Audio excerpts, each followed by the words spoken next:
Coming up on Tech News Today, Amazon starts a Mac store. Say goodbye to purchase privacy, also known as Google Wallet. And Senator Wyden stands up for net freedom. All that and Zuckerberg hunting his food. Next. Netcasts you love. From people you trust. This is TWiT. Bandwidth for Tech News Today is provided by Cachefly at CACHEFLY.com.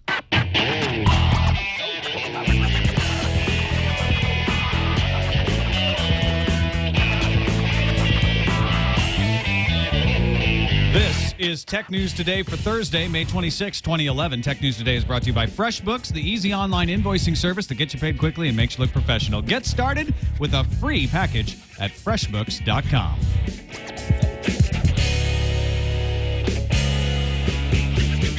Welcome to Tech News Today. I'm Tom Merritt. I'm Sarah Lane. I'm Iyaz Akhtar. And I'm Jason Howell. And we are pleased to be joined today by Peter Cohen, executive editor of The Loop and co-host of Angry Mac Bastards. Thank you, sir, for joining us. Hey, Peter. Thank you very much for having me.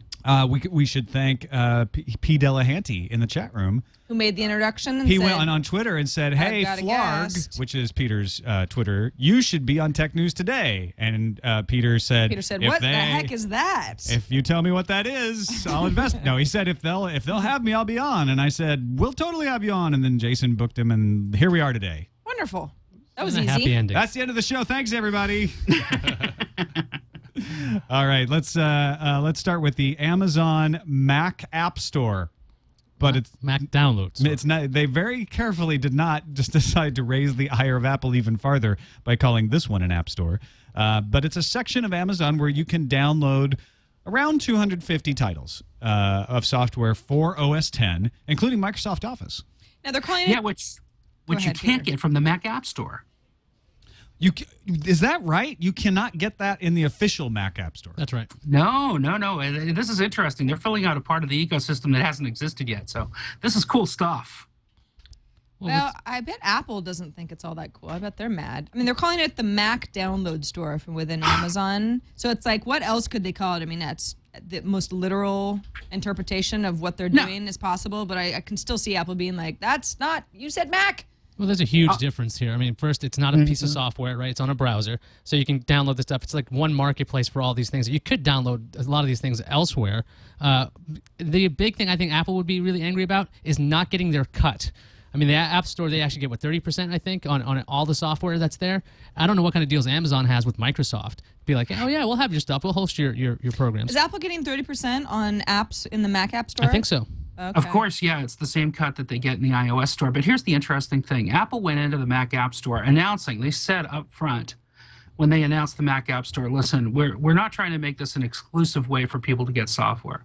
We realize that there's an existing ecosystem, for doing this, and we're not trying to replace it. So I don't think that we're going to see any kind of repercussions or consequences from Apple on this one. I don't think they're going to be fighting with Amazon over use of the word Mac is my point. I looked at this as a big yawn until Iyaz pointed out that Amazon is doing the same thing with this that they do with a lot of other things you buy, like videos from them, that they back them up in a library and you can re-download them later without paying for them again. Yes, there's no need to order the CD or DVD or any of that stuff because you have not a cloud locker, but you have the ability to keep re-downloading, and they're keeping track of what you have. So, I mean, hopefully you'd be able to see when things get updated and that kind of thing with their backup service. Now, Iyaz, you know that the Mac App Store works the exact same way, right? You can re-download on anything that you've downloaded. The other interesting thing is there's not really a lot of copy protection. So as long as you've got machine authorized to do it, you can download it. And Apple's got it set up for integrated with their Fair Play framework, so it's home sharing essentially in terms of license. It's anybody who's got access to the Mac App Store using Apple standard credentials can go in, download the stuff. So there's a lot of equality. There's a lot of balance, I guess, in terms of the consumer proposition between the Mac App Store and the Amazon. Yeah, but Mac App Store only runs on Snow Leopard and higher. So if you have an older Mac, you now have this one central repository at Amazon you could use, that's a good unless point. you want to upgrade, which, I mean, it's like a $30 upgrade, so it's up to you if you want to do that. But I know I have a Mac at home that's pretty old, and I haven't upgraded at all because I was afraid it was going to break everything. So I'm more likely to use something like Amazon because I don't need to have compatible software to run the app market. Well, then there's just the Amazon people. We talk about them all the time. People who love Amazon, want to stay within Amazon, trust Amazon to buy things from. Iyaz, you're laughing, but they're out there. No, I'm just thinking of They're called Amazonians. Right. That's right. Yeah. They're very tall, and they buy a lot of things. Yeah, sometimes I get mental pictures. So I'm just like, I'm just thinking of the Amazon people running If only around. there were an easy dongle to take those mental pictures and put them up on screen. That would be horrible. We have to You know, stop. you have But to we be get more very- video viewers, I think. Yeah, we might. You have to be very careful when you use the words dongle and mental image together in a sentence. And I think. Amazonians. No, that all the three of those Amazon words isn't- So how about that Google? take great care. Yes, let's move on to the Google Wallet and Google Offers announcement from this morning. Google announcing that they are going to have a near-field communication payment system in the field testing today and hopefully available for widespread use by summer, so that if you are an Android user on Sprint who uses MasterCard, you won't even need to think about the ISIS near-field communication setup, because that's who they're partnering with. Just Sprint? Only Just Sprint Sprint. users? So this is a big deal in theory, but in practice, only a few people are going to Yeah, benefit. and the reason for that is ISIS is another near-field communication payment system set up by AT&T, T-Mobile, and Verizon. So Sprint is the one left out in the cold. Google was able to get them to partner. Visa probably is in cahoots with ISIS as well. So MasterCard, they kind of got the second place people in all of this stuff to put this together. But the difference is ISIS is merely a concept. They were able to demonstrate this in action today, and it's pretty nice. You've got a phone that's capable. You walk into a store, you launch the app. Actually, you can use Google Offers, which is their Groupon that they announced at the same time, to get a discount coupon. Then use that coupon at the register. Once you've downloaded that coupon, you go buy. They showed some like denim shorts or something as the purchase item. Well, it's summer and all. You buy your denim shorts at the American Eagle. You wave with your NFC. It makes the payment and it gives the discount. And if you have a loyalty card, it adds your loyalty points. That is all taking place wirelessly. So you don't have to pull out a card, and you can even use multiple cards. It's not just a MasterCard. You can also use a what they call a G card to load up with cash. So if you say, you know what, I don't have a credit card, I don't want a credit card, you can have sort of a prepaid card, if you will, to load up your Google Wallet with cash. And they have some really big partners. They have American Eagle, Subway, Macy's. I think we saw the Container Pete's. Store. Yeah. What was it? Toys R Us. Yeah, a lot of big companies out there backing what Google's going to do. I mean, just because they're starting with Sprint doesn't mean that. I mean, that could almost be used as a pilot program. If Sprint works well, sure, they'll roll it out elsewhere. I mean, it's only a couple of phones that can take advantage of this when this officially rolls out. I was interested because I wanted to see how this compares to what they do in South Korea. They have NFC, and they've been doing that for years now. But they have one standard, though. It's all, I think, something called Team Money. What if I looked it up? And this thing with Google introducing NFC, the question is, are we going to have incompatibility in the future? Are we going to have these giant NFC readers over the credit card machines in our stores? Like that kind of thing. Well, it's going to be like Visa and MasterCard, right? Not every payment system is going to work every place you go. And unlike Visa and MasterCard, you can't just easily carry two cards. You're going to have a system. You're going to have a Sprint phone or an AT&T phone, and you're going to be locked out of using near-field communication unless they get everybody on the same page. And that's where the fact that this is an open platform. Google said, look, anybody can use this. So if AT&T decides tomorrow that they're going to give up on ISIS and switch to Google, they can. They don't have to negotiate a separate agreement. And that's the whole idea of calling it Google Wallet. At first I was like, so it's like a credit card, but they're calling it Google Wallet. That's sort of weird. But it really is like a wallet where you could enter in several different cards depending on where you are and what you want to buy.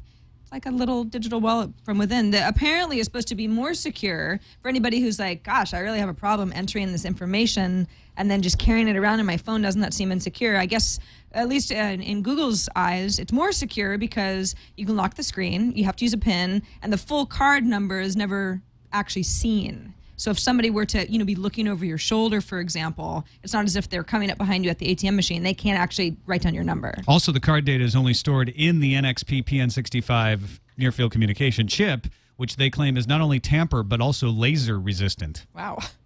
So, when you're in that laser battle, Yeah. you won't have to worry. Yeah, I mean, you might lose an arm, but they won't You get your won't credit card lose your information. credit card number. What about the privacy implications of this, though? I mean, remember, this is Google. And the reason they're doing this is not just because they want to take a cut of every transaction, but they want to develop a profile of shopping information. Well, if they have Google offers, I might as well get targeted ads that I want to see. I mean, on the plus side, I know a lot of people hate advertising, at least in Gmail. Right? There's that little advertising thing on the top, the little bar. And I see that often. I'm like, well, you know what? That's actually relevant. I know it's reading my emails. It makes me feel a little off about that. But at least as long as you're going into it eyes wide open and you realize that you're the product that's being, transacted here, then good. Just be aware of what it means to be Google's customer, in that sense. I agree, and but on the other side of that, I want a very clear delineation of what they're going to do with my shopping data, how long they're going to keep it. I'm sure they're going to have some sort of policy about that. Google always does, but I don't want to have some nasty surprise pop up later, which Google also always does. Like, oh yeah, your Buzz data was going there. Oh right, we didn't realize that we were collecting that part of the Wi-Fi packet. So I'm a little bit hesitant until I find out a lot more about what they promise to do with the data to use it. Yeah, I'd like to know too, Google offers. I mean, let's say that you have in person gone into a certain Macy's store. I mean, it's not the same thing as browsing Macy's online. I mean, you're physically going to a location. Do your Google offers change because they know that you've gone there 3 times in 1 week rather than just once? It'll be interesting. It actually to see how could be good at unfolds. stopping those people who always game the system, by stealing coupons or You didn't buy anything. trying to return stuff that they You just walked in. yeah. I'd like to return this dress. It's like being on Amazon.com. I mean, if you were to extrapolate a personality profile of me based on what I get from Amazon.com, you'd find that I'm really into racy women's underwear, Japanese manga, and skincare products. Of course. Which would be accurate in terms of what I buy, but not exactly a complete, profile of my personality. Yeah, but think of the data mining implications. Oh, of course. You've got to be mindful of it, but that's the world that we live in. Privacy is an illusion.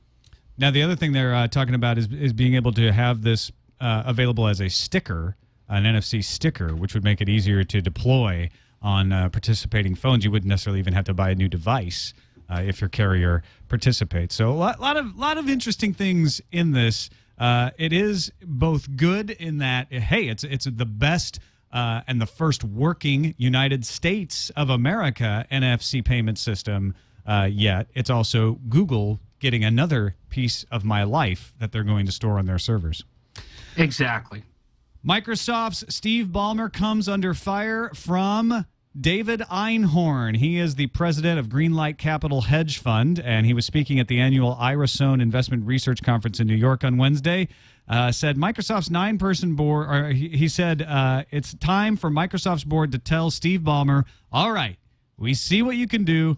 Let's give so-and-so a chance. He says Ballmer's problem is that he's stuck in the past. He's allowed competitors to beat Microsoft in huge areas, including search, mobile communication software, tablet computing, and social networking. Einhorn owns about 0.11% of the outstanding shares of Microsoft, 9 million shares. He called Ballmer Charlie Brown management. Well, but I mean, so let's think about this. So Greenlight Capital, his hedge fund, recently bought... I don't know if they recently bought all 9 million at once, but they recently got up to 9 million shares, and now he's complaining that the CEO isn't the best CEO. I mean, if he really feels that way and that the stock is undervalued, then this would be a great time to speak up because now he has a bunch of undervalued stock that he hopes will raise a bit and then he can sell. So he has an incentive. And he talked about how undervalued the stock was and how awesome Microsoft is as a buy at the same time that he's making these attention-getting comments about Steve Ballmer. And would you look at that? Microsoft stock rose 2%.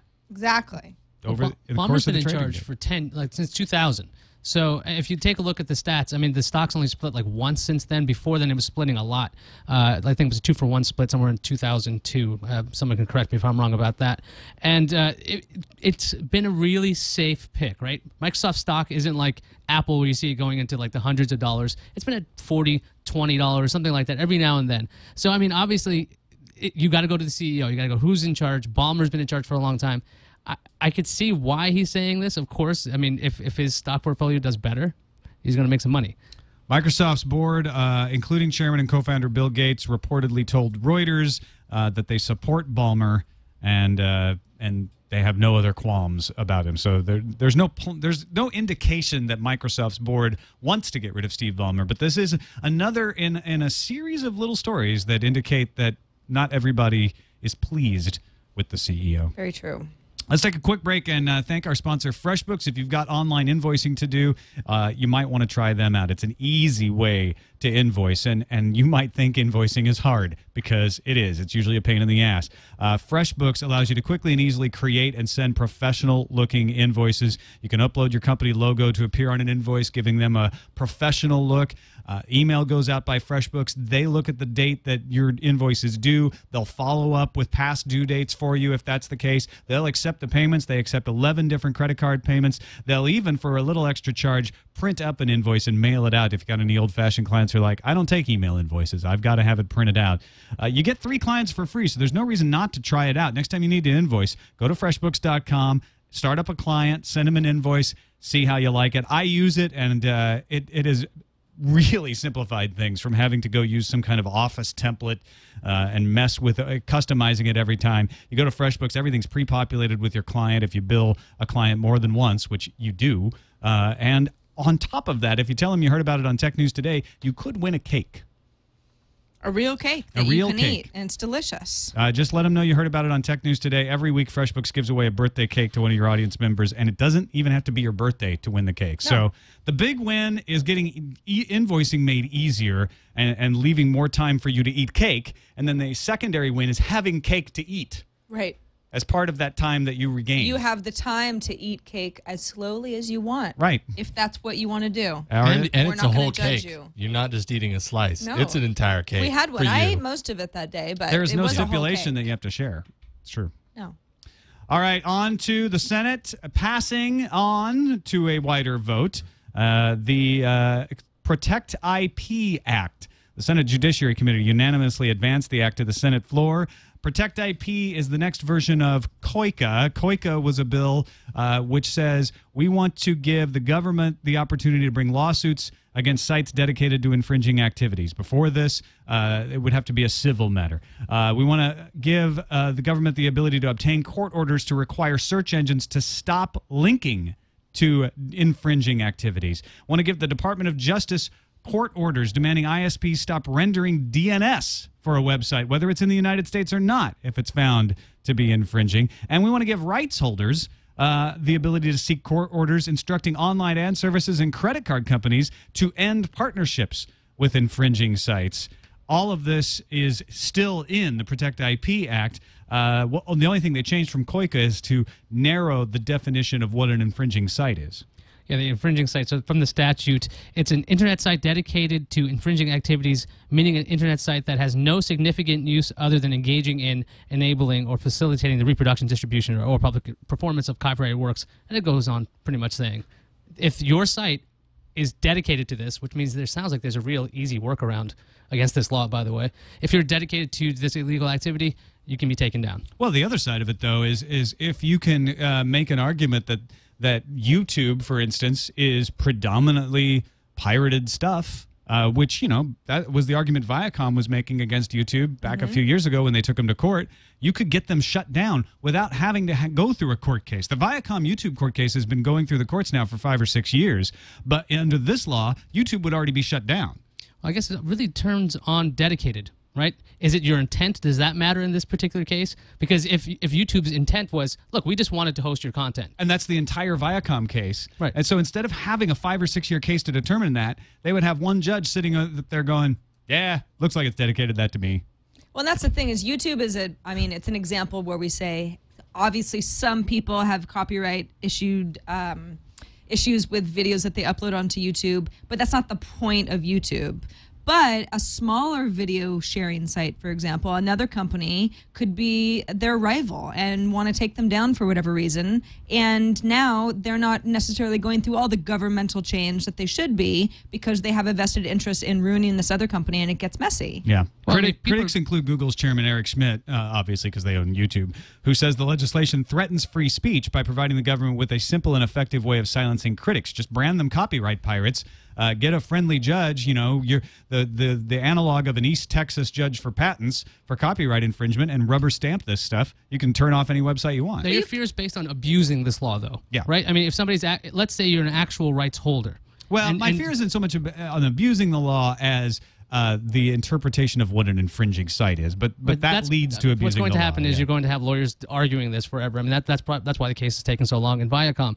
But I mean, if this is actually passed and this is the case, if you're a rights holder, theoretically somebody is using your content without your permission, you can't earn any money on that. So that's the actual theory. They want to quickly remove that because otherwise you're waiting and waiting and waiting for the government to do something. Mm-hmm. Now, can this be abused? Probably. Lots of laws are abused. So I mean, on the other side, I don't know if I'm not saying I advocate this law at all. I'm just trying to make some sense out of it. Senator Ron Wyden of Oregon has put the Protect IP Act on hold. As a senator, he has the privilege to do that. He would have to be outvoted by 60 other senators to take it off hold. And he did the same thing to the COICA bill, by the way. Wyden said today he's not willing to muzzle speech and stifle innovation and economic growth in the name of fighting online piracy. And I think what Wyden's pointing out is it's not just the interpretation of the law and what actually goes to court. It's the chilling effect this would have of companies saying, look, we don't want to go afoul of the law, so we're just not going to do this just in case. We see that with copyright all the time regarding fair use. Fair use is a defense. And if you're looking at this saying, you know what, I don't have the money to defend myself, I'm not going to make fair use of this because I don't want to end up having to go to court to defend myself.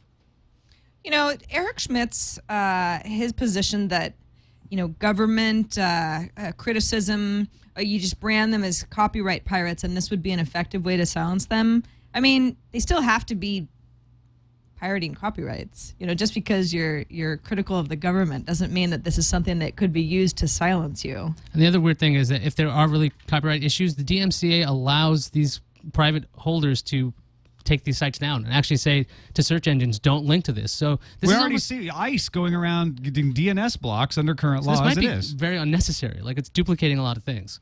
Peter, do you have a position on that? Well, this also has the implication of taking down stuff like Amazon's cloud services and Dropbox, and a whole bunch of stuff that people have just sort of grown accustomed to getting used, and obviously if that happened, it would be really detrimental to not just the livelihoods of the people who are affected by it, but just the way that consumers have sort of come to expect to use the internet and devices connected to it. So I think it's got a lot of long-ranging implications. I don't want to see this thing go through at all. Yeah, I think it has a lot of, well, whether they're unintended or not is debatable, but it has some unintended consequences that they're not using in their justifications of why we need this law. And frankly, I don't think we need this law. I don't think that the industry is in such perils that we need to take such drastic action as to stop linking. In fact, I don't think any law should stop linking. It should never be illegal to link to anything. It may be illegal to host something or serve something, but just to say, hey, that thing is over there shouldn't be illegal. To me, that's a fundamental free speech issue. Well, it runs afoul of the whole fair use doctrine as well. So, just terrifying implications there. Also going on over in Europe, the Council of Europe issued a new draft resolution and report on device radiation safety today. It wants its 47 member nations to adopt a precautionary principle. Resolution 8.3.2 of the draft says that European countries should ban all mobile phones, DECT phones, or Wi-Fi or WLAN systems from classrooms and schools, as advocated by some regional authorities, medical associations, and civil society organizations. Because we just don't know if they're harmful yet. Yeah. And we should use the precautionary principle. These are children. Keep this radiation from Wi-Fi away from children.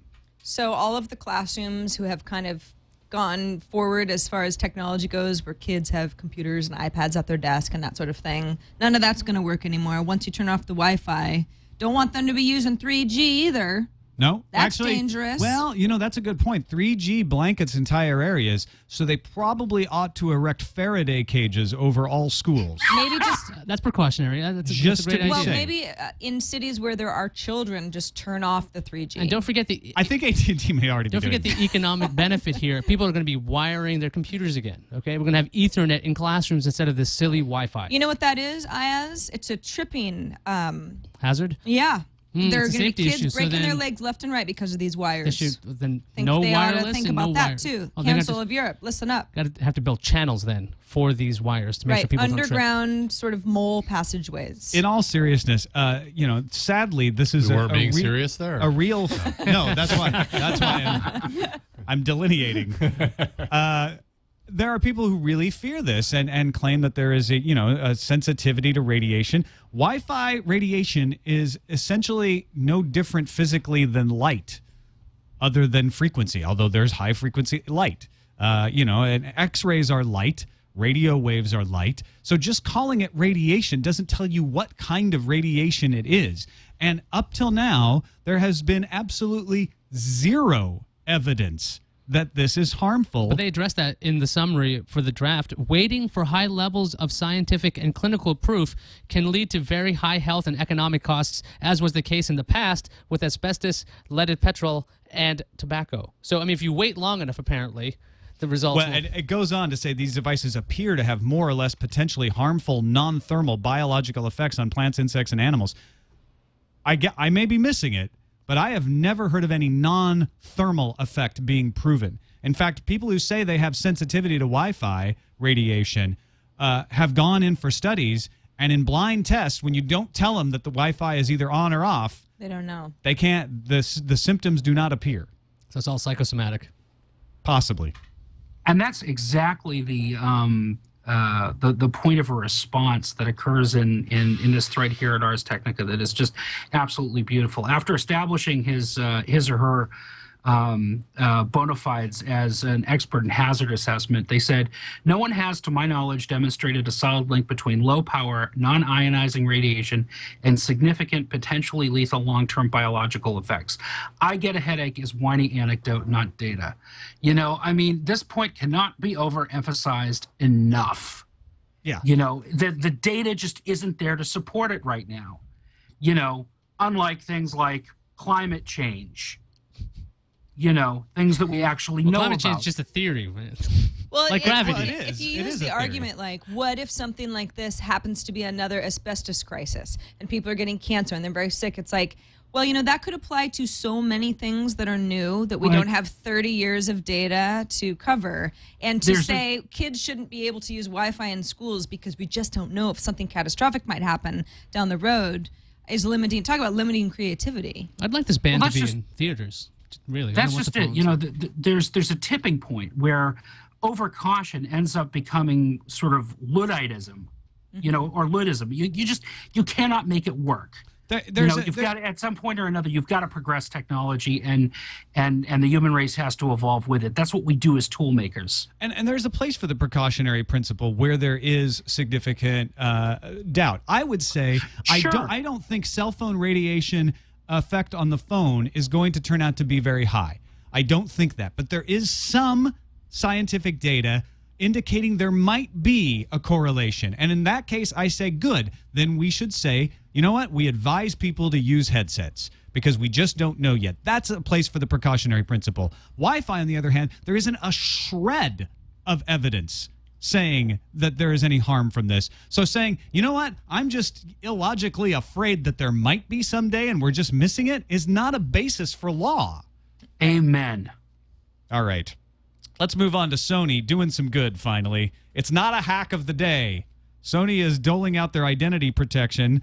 There's a short form on the PlayStation website where you can distribute activation codes for a free year of Debix All Clear ID Plus identity theft protection. I'm so glad that I signed up for the PlayStation Network and never changed my credit card number. when it expired, because I'm pretty sure that even if they have my credit card, that one won't work anymore, and I still get a free year of Debix All Clear ID plus identity theft protection. There you go. Offer good for all United States PSN and Curiosity account holders. They still have yet to roll out their plans for the other areas of the world. You have until June 28th to activate it, and each user is insured for up to $1 million. On the other hand, are people pissed off about this? Are they going to stop using the PlayStation Network? No, GameSpot had a survey, and apparently they surveyed 2,285 people, and 35% said that the trust was not affected. 28% said they'll change info if they share that they share, and 23% said they trusted Sony more. Wait. Okay, that's an odd option. Maybe they just weren't really paying attention. The principle there is, well, now that they've gone through all of this, they're actually probably they're rock solid. a tighter, safer company than they were before. Yeah, theoretically. I can sort of see that as being a more logical answer than continuing to trust them. But apparently you can't tick off PlayStation users at all. Well, 14% of them are ticked off. They say they don't trust Sony at all. Well, Maybe they didn't trust Sony in the beginning, but they were still those users. Are probably exactly the those same are the people. Xbox users. You can't trust anybody anymore. I think you have to acknowledge also that GameStop, looking at its user base, is sort of a self-selecting group of people as well. Sure. I don't necessarily think that people buying their games at Target or Walmart are going to feel the same way. 2,285 GameSpot users. Is a good. GameSpot. Well, it's a good error, correction base. You got a lot of different perspectives there, but there is one piece of self-selection, which is I'm a person who likes GameSpot. Exactly. IDG, my point. It's a very bloggers, select group. Casual users, who knows? Although I would, just anecdotally, I would figure the GameSpot users would be the angrier group. So this surprises me even a little more. Yeah, but people who are experienced with Sony products are used to Sony kind of being idiotic about stuff like this. I mean, remember the DRM stuff from Sony a few years ago, and you didn't like your free rootkit with your music? Yes, free rootkit with music. Yeah, or the Walkman just in general, or comes with naming a digital music format 8-track. Hello. Oh, I still love that format that I play all the time. Your Sony Walkman MP3 player. Yeah. I mean, 8-track player. These are the sorts of things. I mean, the Sony hack, we even made a bumper out of it. It's like, it was a really big story for a long time, but assuming that this is kind of wrapping up, Sony's making good on its promises to increase security and compensate people for their troubles and their money. This is the sort of thing that will fade away, and if people really like the PlayStation Network, then that's really what they're concerned about. It's up. I want to use it. Yeah, I'm going to continue being a customer. Somebody's going to screw up with credit card information again, and this will be forgotten. And that's usually what happens. This is like the third biggest one, and we forgot the other ones already. Finally, Envision's Computer Entertainment Corporation announced today their planned fall release of the Evo 2 console, which uses Android as its operating system. Will retail for $249, have a Samsung 1.2 gigahertz processor, 512 mega DDR2 memory, and a modified Android 2.2 operating system. You can pre-order right now at envisionsinc.com. But what do you think about the idea of saying, look, Android's got some good games now, let's turn it into a game console? I don't think it's any different than, using AirPlay to send Angry Birds to your TV. I think the price is a little high. $250 for an Android device that's just a game console. It's a little bit iffy because you can get some serious power. You can get the Nintendo Wii for cheaper than that. Right. But, you can get probably get a used Xbox 360 or a used PlayStation 3, or they probably have a stock of them available. But I like the idea of using Android for more than just phones. But then again, wasn't Google working on making all Android the same again, like with Ice Cream Sandwich? So why would you use Android 2.2 instead of like a future thing? Because they can't use Android 3 yet because it's not open sourced. Oh, because they're still... Now, why they wouldn't use Android 2.3, I'm not sure. But the question remains, do you want to play mobile games on a big screen? That's how it's going to translate to a lot. If it's a touchscreen interface, it could be a problem. Yeah. Unless the controller, maybe you could use an Android device again as a controller, a touchscreen device, so that would translate well. This will come with an Evo TV remote, a game controller, and an HDMI cable. Right there, that might make it worth it. Most game consoles don't give you a free HDMI cable. It seems to me like it would be a good feature for the phones themselves to have, but to have a dedicated device that you're console that you're paying $250 for to play the same games that if you have an Android phone you can play on there too. It just kind of seems way overpriced. And on top of that, Google TV is going to be able to do some of this stuff too, and that has other services built in. So what other applications will you try to use? I think this is actually going to be used a lot like a hacker box. Like you can play with this thing, and it will be you will be able to root it. There's no, they're not trying to lock it down or anything, so it may make its name that way. All right, let's move on to the news fuse. As indicated earlier this week, Sony announced a fiscal year 2011 loss of $3.2 billion on revenue of $88 billion, but they expect a much rosier 2012, hoping for revenue of $90 billion and profit this time of $963 million. The loss in 2011 is attributed to a write-down of expenses and the effects of the March earthquake. The positivity for 2012 is based on projected LCD TV sales and the new NGP portable game console that they're going to come out to replace the PSP. Sony said they expect their music division and their network division, that's where the PlayStation Network is, to not do so well in 2012. All right, I'm going to read you a legal statement about somebody, and then you're going to guess who that somebody is. I love this game. Okay, ready? Plaintiff is an inveterate scam artist Jason whose Howell. misconduct extends across decades and borders. Tom Merritt. It was just in Canada. I mean, it could apply to both of you guys, but in this case, it actually applies to Paul Seglia. If you don't know who Paul Seglia is, remember, he's the guy who claims that he owns 50% of Facebook. The statement is part of Facebook's response to Seglia's lawsuit. Also in the response, Facebook, rather unsurprisingly, disputes Seglia's claims of ownership. Yeah, they didn't just insult him. They said, oh, yeah, he doesn't own it either. He's an idiot, and he doesn't own 50% of Facebook.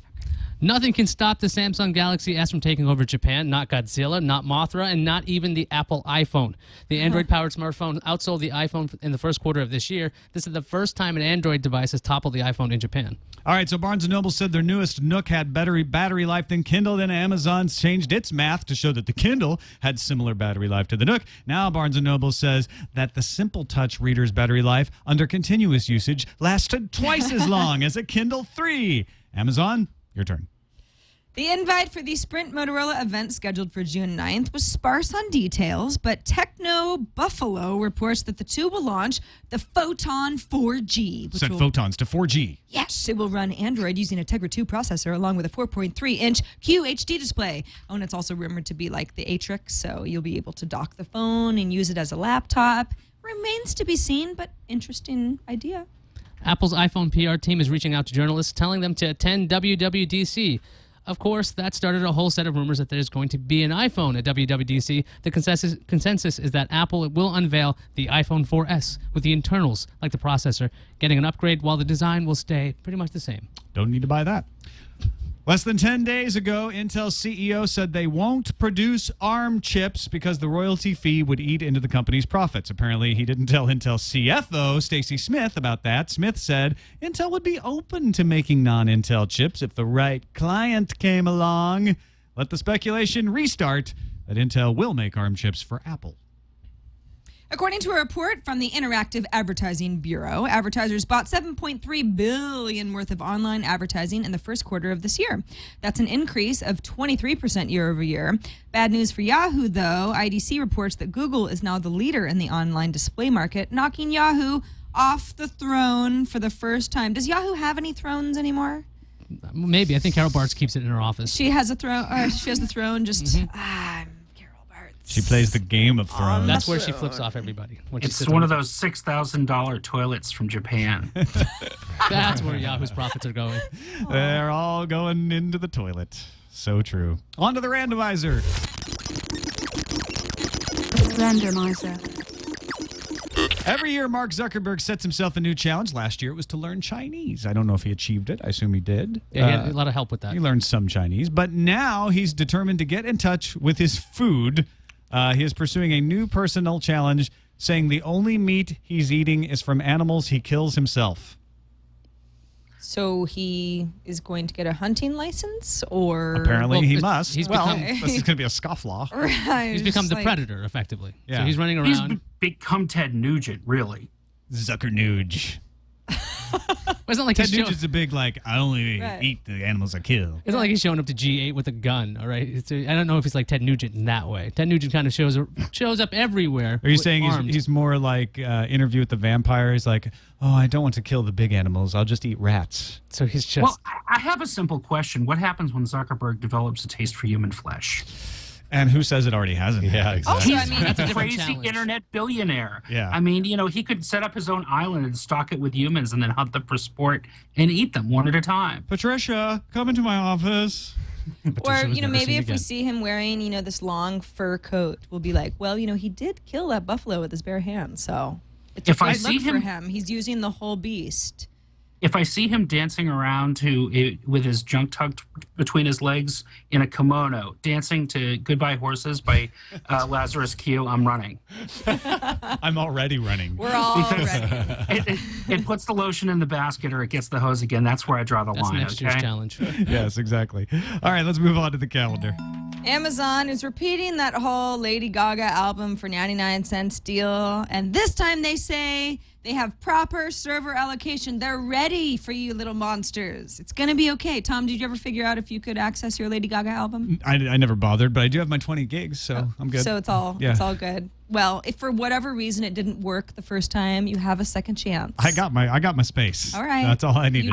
I know you don't want to admit that you want the Lady Gaga album, but I was born want you this way. Okay, I just want you to know that you can still have your album. I must have gotten in under the wire because I had no problems downloading Gaga's new album yesterday. Some people did. Some people didn't have any problems. A lot of people did. Today, executives from AT&T and T-Mobile visited Capitol Hill for the second time in a month, and shockingly, they haven't changed their minds. They still think the merger is a really good idea. They didn't convince everybody, though. Representative Ed Markey said AT&T and Verizon have divided the nation into Bell East and Bell West. They don't need to be bringing T-Mobile into this mess. Microsoft Windows chief Steve Sinofsky will show Microsoft's upcoming tablet software based on Windows 8 at the All Things Digital D9 conference next week, according to sources who spoke to Bloomberg anyway. That's cool. Yeah. That backs up what Ballmer was saying the other day about I guess it's playing. My Lady Gaga is working. Oh, good. No, what Ballmer was saying about Windows 8 that was awesome. then corrected by the PR person. I mean, if they're going to be showing Windows 8 at All Things D, that PR, yeah. it's ready. It's ready for 2012. Come on. Just admit. Well, let's hope.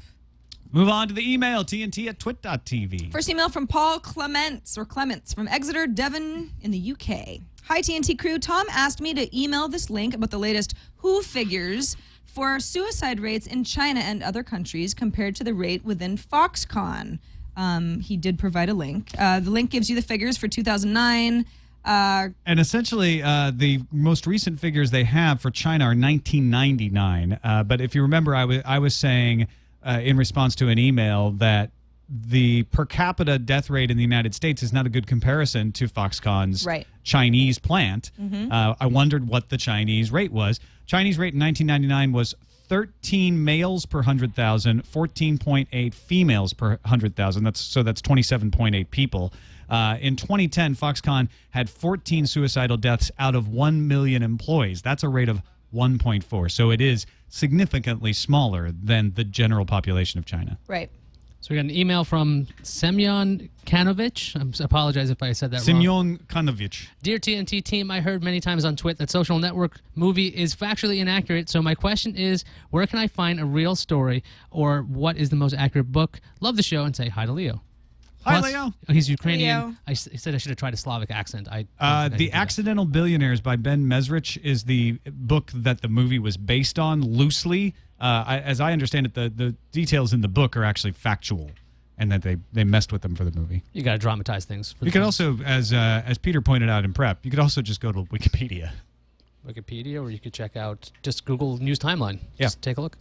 Finally, good news for users of Shaw in Canada. Tyler pointed out to us that they have, in response to the anger over bandwidth caps, done some customer consultations and come up with new plans that start with a 400 gigabyte data cap and go all the way up to unlimited. The 400 gigabyte cap will cost you $59 a month when you bundle it with TV. The 100 megabit plan with unlimited data costs $120 a month, and that plan will eventually be increased to 200 megabits per second for the same $120. Compare that to the old plans where 50 megabits per second with a 175 gigabyte cap cost you $100 a month. Shaw is actually winning the internet in Canada. They've changed their plan. Good on you, Shaw. Well done. All right, that's it for this edition of Tech News Today. Real pleasure to have you on the show, Peter. Thanks for being on. Thank you very much for having me. It was great. Let folks know about the stuff that you do and where they can find you on the internet.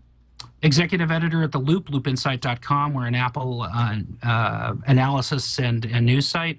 I'm also co-host of Angry Mac Bastards at angrymacbastards.com. Be careful, we work blue. That means we use nasty language. And I also... Because you're so angry. Indeed. Write a column for ZDNet called Gamification. All right. Check that out and more. That's it for us. You can find us on the web at twit.tv/TNT. You can email us, tnt@twit.tv, or give us a call. Use the phone. Leave a voicemail. Make it short. Make it good. We need some good voicemails. Keep them under 30 seconds. 260-TNT-SHOW if you're up to the challenge. See you tomorrow.